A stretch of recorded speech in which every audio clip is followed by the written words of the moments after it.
Il faut penser à toutes nos logiques de convergence et de mutualisation, mais en se méfiant toujours que la convergence ne soit pas une convergence idéologique. Parce que moi, je suis persuadée, c'est ce que je disais déjà à la fête de l'UMA, qu'il y a une diversité de nos propositions dans les médias de la gauche critique, et une diversité qu'il faut absolument préserver. Je pense que c'est ce qui fait notre vitalité, notre richesse. Le fait qu'à Ballast, on pense comme ci, à Hors-série, on pense comme ça, à l'UMA, on pense encore autrement, Osons causer, c'est encore une autre forme, le fil d'actu, etc. Il y a une série comme ça de propositions alternatives avec une très belle diversité à l'intérieur quand même d'une sorte d'accord sur le fait qu'on se reconnaîtrait tous, et encore c'est pas certain dans l'appellation de gauche critique. Déjà gauche par exemple, c'est pas certain que tout le monde s'y reconnaisse, parce qu'on n'a pas les mêmes tactiques discursives, et il faut préserver ça. On sera plus fort si on préserve notre diversité.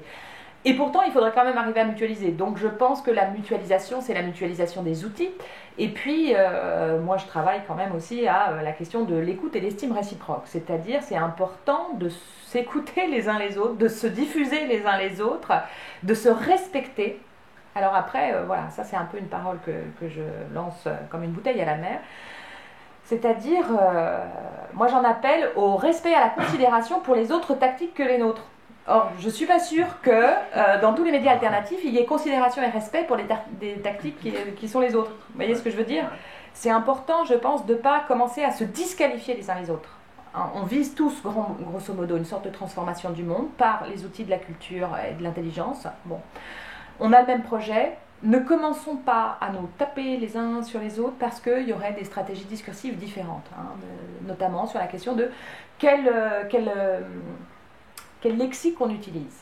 Ça, c'est un truc très important qui nous sépare. Est-ce qu'on emprunte au vocabulaire classique des luttes de gauche, en employant le mot de gauche, capitalisme, ou est-ce qu'on décide un peu à la Podemos, à la Ecclésiaste, qu'il faut se débarrasser du vieux vocabulaire et désormais parler de la caste et le peuple, etc. Bon, il y a des divergences tactiques. Moi, ça ne me paraît pas méprisable d'avoir des partenaires qui emploient une autre tactique. Je pense que ça tape plus large. C'est très bien qu'on soit plus nombreux et avec plusieurs stratégies.